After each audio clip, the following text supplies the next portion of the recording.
주식은 쉽고 즐겁게, 돈은 제대로 가능한 한 많이 벌자는 방송, 돈다방 미쓰리 7월 18일 화요일 방송 시작하겠습니다. 자, 여러분들은 이번 주 한 주 주식시장을 어떻게 예상하고 계십니까? 제가 예상하는 이야기를 다시 한번 정리해 드리면, 자, 7월 달 들어와서 7월 3일 뉴욕 증시는 조기 폐장, 오후 1시에 폐장을 했습니다. 그리고 그날은 상승 마감했습니다. 7월 4일 뉴욕 증시는 휴장이었습니다. 이유는 독립기념일이었고요. 독립기념일 이후에 개장한 7월 5일, 6일, 7일, 3거래일 연속 뉴욕 증시는 연준이 7월 달에 금리 인상을 할 거고 한 번 또 할 거고 연달아 할 거라는 제목하에 제대로 한 번도 상승한 적이 없었습니다. 자, 인생이나 주식이나 한쪽 방향으로만 가는 게 없다. 그래서 3거래일 연속 하락한 뉴욕 증시는 7월 10일부터 6월 달 소비자 물가 지표를 기대하면서 상승을 보여줬습니다. 예상보다 더 크게 둔화된 소비자 물가 지수, 예상은 0.9% 둔화를 예상했는데 무려 1% 둔화를 보였고요.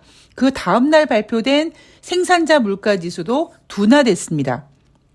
자, 그러자 뉴욕 증시는 지난번 4.0에서 이번에 1% 둔화돼서 3%까지 내려왔으니까 7월달 FOMC 회의는 이제 기정사실이고 7월달 FOMC 회의가 끝난 다음에 8월달 중순에 발표되는 7월달 소비자 물가 지수가 이번처럼 1% 정도만 둔화되면 연준이 목표로 하고 있는 2% 도달이 되니까 앞으로 더 이상 금리 인상은 없을 것이다. 즉, 연준, 니네가 그렇게 연속적인 금리 인상, 9월 달에도 금리 인상 가능해 라고 이야기는 하지만 지금 시장을 보아하니 이번 7월 달을 끝으로 금리 인상은 더 이상 없을 것 같아 라는 분위기가 형성되면서 뉴욕 증시가 쭉 상승하고 있습니다.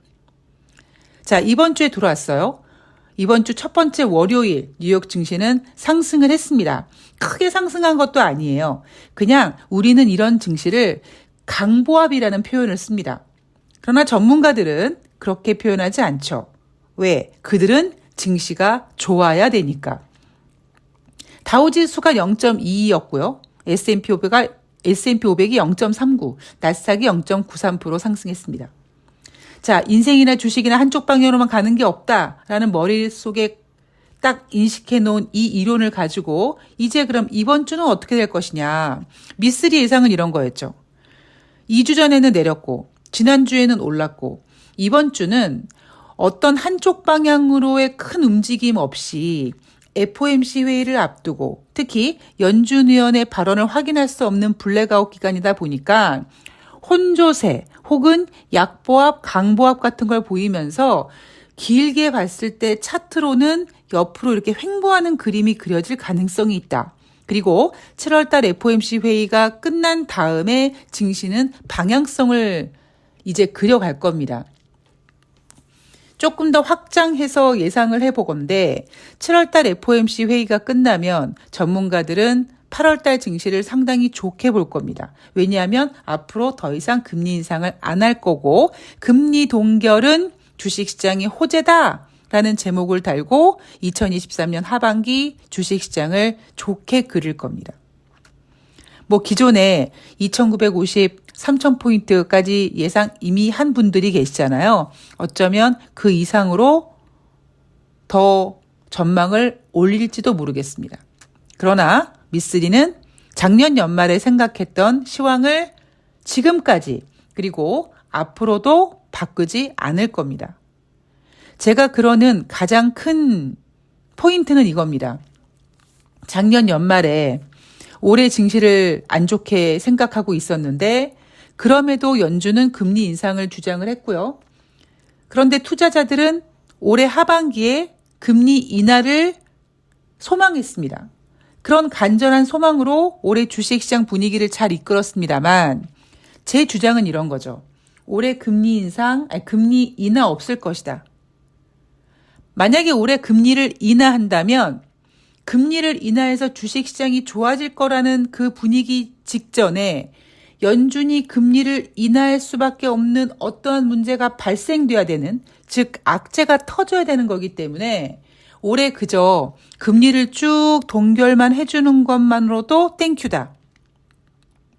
그리고 3월달은 그렇다 치지만 연준이 금리 인상을 한 5월달 그리고 이번에 7월달 금리 인상은 분명히 그 대가를 하반기에 치르게 될 것이다 라는 것이 지금까지 미쓰리가 쟤는 똑같은 얘기를 저렇게 매일 똑같이 하네 라고 여러분들이 생각하실 정도로 변하지 않습니다. 제가 맞건 틀리건이 중요한 게 아니라 저는 우리가 왜 인생도 그렇지 않습니까? 내가 어떤 목표를 정해두고 그 목표까지 열심히 그냥 가는 거잖아요.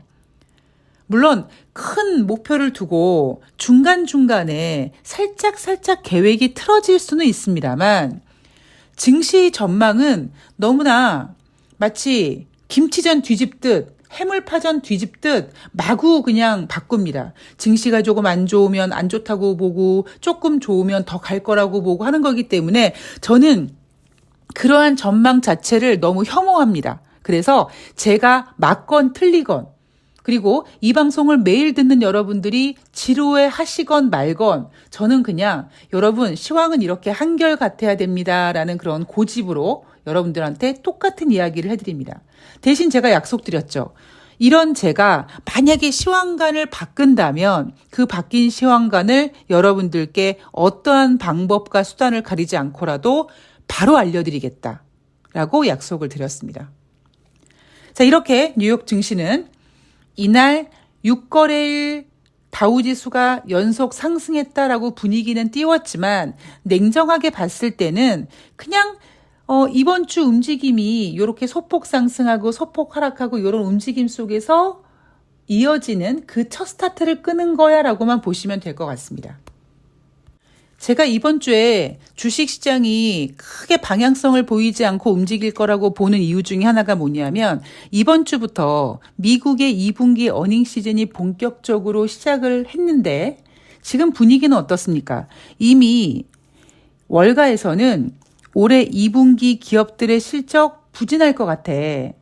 S&P 500 지수에 상장된 기업들의 2분기 순이익이 전년 동기 대비 7% 이상 줄 것 같아. 이렇게 이야기를 하면서 밑밥을 깔고 있는 거예요. 어떤 식으로 밑밥을 까느냐? 예상치를 낮춰놓고 있는 거죠. 그래서 지난주 금융주들의 일단 그 실적들을 보면 매출도 안 좋고 뭐 좀 안 좋긴 안 좋았는데 예상치보다는 잘 나왔어.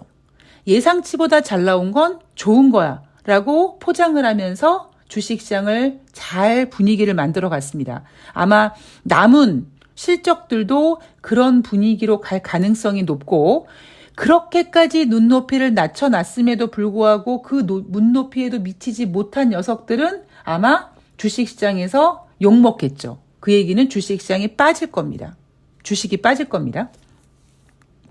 자, 지금까지 나온 기업들의 실적은 대체로 예상을 윗돈다. 그죠? 왜 윗도는지 말씀을 드렸습니다. 전문가들이 일단 눈높이를 크게 낮춰놨기 때문에 좋아 보이는 것 뿐입니다. 자, 월말까지, 즉 지금은 금융주는 미쓰리가 늘 그러는데 금융주는 웬간하면 빼기 어렵다고 하더라. 금융주 실적 나쁘지 않는데 이제 이번 달 말부터 이제 본격적으로 진행되는 기술주라든가 이런 애들이 과연 그렇게 예상치를 낮춰놨음에도 잘 그 예상치를 윗도는 실적들을 내놓을 수 있을까? 아니면 금리 상승으로 이자 부담이 커져서 예상치보다도 눈높이를 맞추지 못하는 실적들이 나올 수 있을까? 이건 이제 우리가 하나씩 실적들을 점검해 봐야 됩니다. 자, 기업들의 실적이야. 뚜껑을 열어봐야겠지만 제가 여러분들한테 지금 가스라이팅하고 있는 부분은 여러분 실적은 일단 좋지 않은 거는 팩트입니다. 그런데 주식시장에서 실적이 안 좋아요라고 해버리면 주식시장이 빠지니까 지금 크게 뺄 생각이 없는 뉴욕 증시는 주식의 하락을 막고자 눈높이를 크게 낮춰놨다. 그래서 주식시장에서는 실적 발표하는 기업들이 예상보다 잘만 나오면 괜찮아 보이는 이런 지금 어떤 시각적인 효과만 누리고 있다.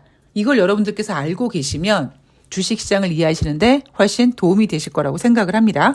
자, 7월달 FOMC 회의 얼마 남지 않았습니다. 자, 지금 현재 연준의 블랙아웃 기간이고요. 7월달 금리 인상 가능성 97% 높죠. 거의 확실시 되고 있습니다. 자, 올해 금리 인상 마지막일 것 같다라는 것이 지금 분위기의 대세고요. 제니 옐런 재무장관이 이런 얘기를 하죠. 중국의 성장이 둔화되고 있지만 그 영향으로 미국이 침체를 겪지는 않을 것이다. 그럼 저는 이렇게 얘기하고 싶습니다. 중국 성장이 둔화되고 있지만 중국 성장의 둔화로 뉴욕 증시는 하락할 수 있다. 바로 이 부분이 미쓰리가 어제 커뮤니티에도 올렸고 최근 들어서 미국은 크게 뺄 생각이 없는데 만약에 뉴욕 증시가 하락한다고 하면 미국 내 문제, 미국의 경기 침체 때문에 빠지는 게 아니라 미국 이외 지역들의 경기 위축 때문에 빠지는 거다라고 이미 지금 이것도 밑밥을 깔고 있습니다. 어제 제가 커뮤니티에 올린 내용 보신 분 계실 겁니다. 지금 가장 우려되는 것이 뭐냐?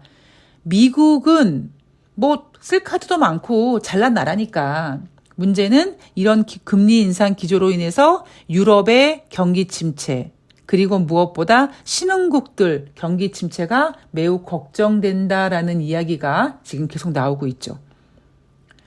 미국이 경기가 좋아질 거야. 미국은 경기 침체가 없을 거야. 라는 거에만 꽂혀서 글로벌 경제를 보시면 안 됩니다. 2008년도 금융위기 이후부터요. 미국은 한 번도 자기네들의 경기 둔화, 경기 침체를 인정해 본 적이 없어요. 코로나19도 마찬가지로 미국만 그렇게 된 게 아니죠. 전 세계적으로 다 그랬던 거죠. 그러니까 여러분들께서 그런 그림을 그려보신 다음에 뉴욕 증시가 올라간 부분에 있어서 이게 진짜 왜 올라갔는지, 경기 지표는 어떻게 해석을 하는지, 어닝 시즌은 어떻게 포장을 하는지 이런 걸 미리 알고 계시면 정말 김건희가 호객행위를 당했다고 하는데 그 어떤 삐끼들한테도 여러분들은 당하지 않는 지혜로운 투자자가 되실 수 있습니다. 자, 이날 발표된 경제지표를 보면은요. 엠파이어 스테이트 7월달 제조업 지수 6월달에 6.6이었는데 7월달에 1.1로 둔화됐습니다. 그런데요. 이 지표는요. 기준이 0이에요. 그리고 제가 쭉 그림을 그려드리면 4월달 엠파이어 스테이트 지수는 10.8이었습니다. 5월달은요. 마이너스 31.80이었어요. 6월달엔 6.6이었습니다. 7월달은 1.0이었어요. 엠파이어 스테이트 지수나 필라델피아 연준 지수나 이런 지수들은 기준이 제로입니다. 그리고 변동성이 굉장히 커요. 그리고 또 하나 드리고 싶은 말씀은 뭐냐면 올해 지금 7월달 중반까지 와 있는데 올해 가장 큰 이슈가 뭐였냐라고 생각해 본다면 아마 3월달 실리콘밸리 뱅크 사태였을 겁니다. 실리콘밸리 뱅크 사태가 터짐으로 인해서 3월달 투심이라든가 이런 심리가 많이 위축됐고 2008년도 금융위기까지 확산될 줄 알았는데 그렇지 않고 어느 정도 빨리 안정을 취하다 보니까 그런 안도감이 4월달 증시에 반영이 됐고요. 그러다 보니까 5월달에 발표된 4월달 관련 경제지표는 모두 반등되는 모습이 보였습니다. 그리고 그 이후부터 즉 4월달부터 지금까지 경제지표들이 어떤 건 잘 나오고 어떤 건 못 나오고 그리고 잘 나올 거라고 봤던 경제지표가 못 나오고 안 나올 거라고 생각했던 경제지표가 잘 나오고 지금 상당히 혼란스러운 기간이다라는 이야기를 제가 계속해드리고 있고요. 그 혼란스러움은 사실 지금까지도 이어지고 있습니다. 자, 제가 일요일 방송에서 전문가들은 골디락스라는 것을 전망하고 있지만 미쓰리는 2019년에도 하지 못했던 골디락스를 이번에도 할 수 있을까라는 의문을 제시했죠. 자, 2019년도 분위기는 어땠느냐. 금리 인상 기조는 지금과 마찬가지였습니다. 물론 금리 인상 폭이라든가 횟수는 지금이 훨씬 더 많죠. 그러다 보니까 그 당시는 금리 인상을 2018년도 4번씩 하다 보니까 이미 그 금리 인상 과정을 통해서 경기 지표가 꺾였고 그 꺾이고 있는 경제 지표를 보고 연준이 화들짝 놀라서 경기 침체가 올까봐 2019년도 금리 인상 계획을 깨고 금리를 인하해버리는 일이 벌어진 거죠. 그 학습 경험이 바로 올해 많은 투자자들로 하여금 야 니네가 이렇게 금리 인상을 많이 하는데 이제 니네 올해 하반기에 금리 인상 지난번처럼 할 거지? 라는 기대감을 만들어준 겁니다. 그런데 제가 올해는 그렇지 않을까라고 봤던 근거는 일단 경제 분위기 사이즈가 약간 달라졌고요. 그리고 무엇보다 경제가 흘러가면서 2019년도에는 없었던 2018년도에는 없었던 실리콘밸리 뱅크 사태가 이번에 터졌습니다. 그래서 2023년도 연준은 금리를 인하하지 않을 것이다. 만약에 금리를 인하하는 일이 생긴다면 금리 인하한다고 좋아하기 전에 금리를 인하할 수밖에 없게끔 어떤 악재가 터진다라는 거기 때문에 우리는 그냥 단순히 올해 그냥 금리를 꾸준히 그냥 유지만 해주면 땡큐라고 생각하는 것에 대해서 감사해야 된다는 거죠. 그리고 또 하나는 이제 어느 순간부터 대한민국과 미국 증시가 약간 분리될 가능성이 높습니다. 그동안은 우리나라 증시가 형님, 최고 형님, 정말 윤석열이 발가락까지 빨아줄 것 같은 그 미국 조 바이든이 대통령인 그 미국 증시를 따라갔습니다. 그런데 이제는 어제 제가 커뮤니티에 올려드린 내용처럼 신흥국과 선진국이 분리가 되고요. 우리는 신흥국이고 미국은 선진국 중에서도 가장 강한 선진국입니다. 특히 지금 대한민국은 그동안 글로벌 중앙은행들이 금리 인상을 함으로써 인플레이션을 잡았는데 우리는 금리 인상을 하지 않았어요. 금리 인상을 하진 않았지만 소비자 물가지표는 둔화됐습니다. 소비자 물가지표가 둔화된 이유는 경제가 안 좋아서 경제 부진으로 인플레이션이 둔화된 겁니다. 어느 정도까지는 견뎌왔어요. 그런데 이제부터 뭔가 한계에 봉착되는 대한민국 경제가 이제 한계에 봉착되는 그런 시점에 도달했다. 그게 조금 더 나아가서 9월 달에 뭐 코로나19 소상공인 대출 만기라든가 뭐 여러 가지 상황들이 좀 있지 않습니까? 그러니까 듣기에는 머리 아픈 그런 여러 가지 악재들이 있는데 가장 큰 문제는 이러한 악재들을 풀 만한 대가리들이 지금 대한민국 정부에 없는 거죠. 지네들이 해먹을 결심은 할지언정 이 문제를 해결할 수 있는 능력이 없다 보니까 제가 어제 새날에서 윤석열이 세계은행과 뭐 협력을 해서 우크라이나를 돕겠다. 그게 제가 그런 얘기했죠. 조만간 대한민국이 IMF에서 구제구금용 당하게 생겼다.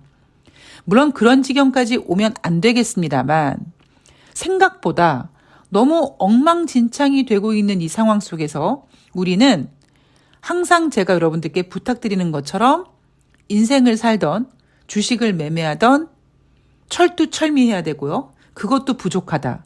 철상철하도 해야 된다.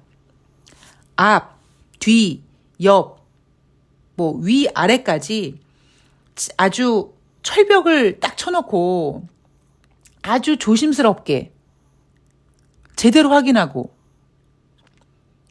조심히 매매를 하고 조심히 매매한다는 건요. 여러분들이 저한테 만약에 미쓰리 조심스럽게 매매한다는 게 뭐야? 조심히 매매한다는 거는 주식을 하면 안 되는 거 아니야? 이렇게 생각하실 수 있는데 여러분들 이번 2023년도 지금 쭉 진행되면서 작년 연말에 미쓰리가 예상했던 대로 지금 시황이 올라가고 있죠. 전문가들이 얘기했던 것처럼 2000포인트가 깨졌습니까? 안 그랬잖아요. 그냥 미쓰리 예상대로 그냥 적당한 선에서 개별 종목들 활개치고 있지 않습니까?